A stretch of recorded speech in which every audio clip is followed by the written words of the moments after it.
Artists want privacy and fame at the same time, and many believe they can maintain mystery while becoming hit artists. However, this is actually far from the truth. So if you want to understand how true mystery works while in the spotlight, then tune in to today's episode of the Music Money Makeover Show.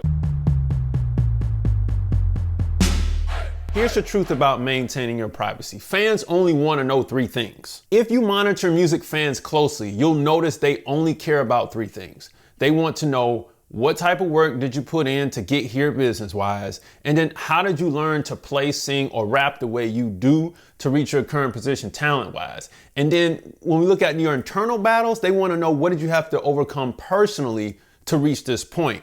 But once you understand these core interests, you'll know how to control your narrative. Even when you want to discuss other topics, you'll find yourself in conversations naturally returning to these three areas. So stick to these key points and you'll unlock the first level of maintaining your privacy.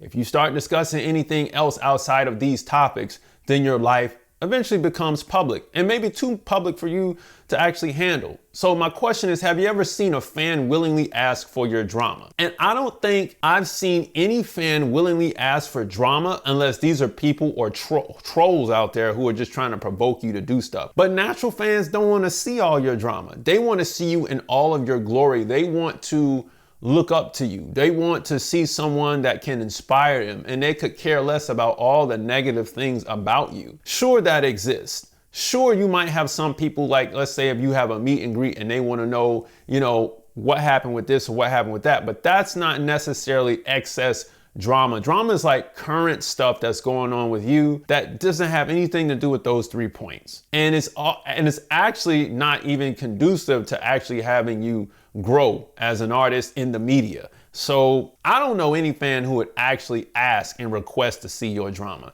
And if I think about it, even the people that watch this show don't ask to see my drama. And I'm not going to give it to you anyway, because those people just ain't got nothing but time on their hands, and that's not something that you need to concern yourself with. So how do we control your narrative? Well, you can control your narrative by controlling your outlets. Did you know that when running a public relations campaign, you can actually choose media outlets to control your narrative? I mean, you don't have to go to everyone. So you want to speak to people who will handle your story with care. And if they don't, then just tell your story yourself. Because this is why you often see interviews with similar questions. They stick to a general storyline to keep things together. So when you get people to follow this approach, you maintain control of your narrative. But if you let them run wild with your story, interviews spiral out of control and you end up exposed to the public, which is what you don't want to have happen. So this is why, like, you'll see in the 6 o'clock news, like, reporters will talk about the same story all across the country at one time. It's because the conglomerates that own the media companies want to keep the narrative of the general populace focused in on a few points.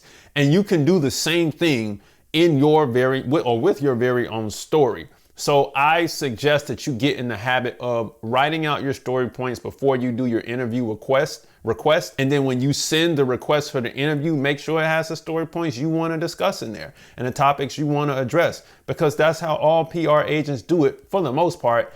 And then, of course, sometimes we get into the weeds of what will happen when you go on interviews. So let's keep rolling. Now, what you want to do is use current event opinions sparingly. And this is why artists can spiral out of control in the media, because they speak on too many current events, which leaves them open to further questioning. And once this happens, you can't control how the public interprets your opinions. So it's best to stick to the 3 main talking points discussed earlier. Otherwise, you leave both your story and public perception up to chance. Speaking too much too often leads to self-sabotage. So that's like, if you, like, somebody gets interviewed after a concert and they say, yo, what you think about such and such? And they start, man, they interview them at the time where they're just at a high of getting off stage. And then they talking about all this other stuff that doesn't matter. Nobody around, what you think about this situation and that situation?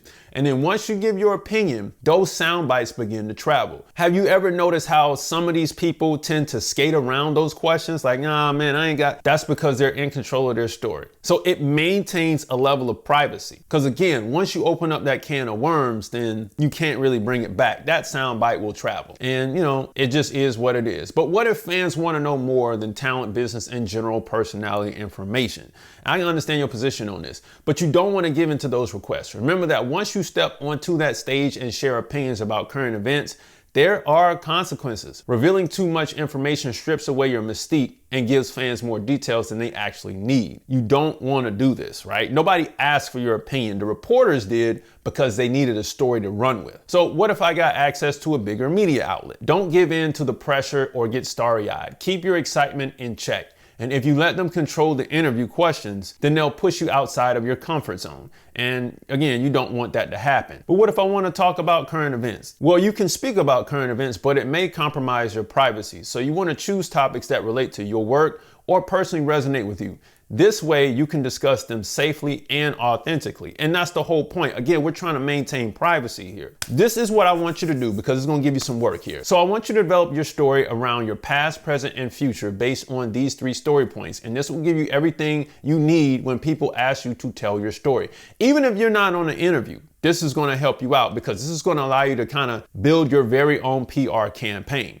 Now, if you need help with this, you can always talk to me personally inside the Music Money Makers community. We go live every Monday at 7 p.m. Eastern Standard Time, just kicking it, you know, everybody getting their questions answered and networking and all that good stuff. So I invite you to join me there. But if you maintain power by keeping it simple, I can promise you this. Telling your story will make you seem larger than everyday life. Once you rise above the ordinary, people will look up to you, even when you're just getting started. And if you can actually reach that second level, you can climb to the third. And this is how fame naturally develops. And you want your fame to naturally develop. You don't want it to be forced. If we stick to these 3 points right here, then we maintain our privacy. And at the same time, we still give fans everything they want. Now, if you end up talking too much, talking about everything, that doesn't mean nothing or has nothing about, doesn't have anything to do with where you're trying to go, then talking about everything will expose you and cause physical stress. And then you'll find yourself discussing topics unrelated to you or that feel spiritually draining, and people will keep pulling you into those conversations. And this is definitely where you don't want to be, because this mental burden takes its toll as you begin to question whether you're making the right choices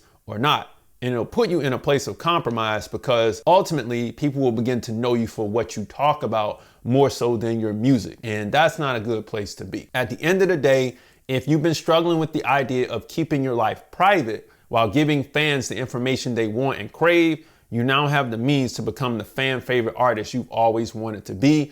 Music Money Makers, if you make music, you should always make money. Log on to musicmoneymakeover.com, jump into the 60-day record label course beneath this video. Jump into the Music Money Makers community itself beneath this video. Again, all calls are going away at the end of the month, so hopefully you book your last one now, because they're going to be gone January 31st. Grab the free stuff and smash the like button, drop a comment, and guess what? I'll see you next time. Peace.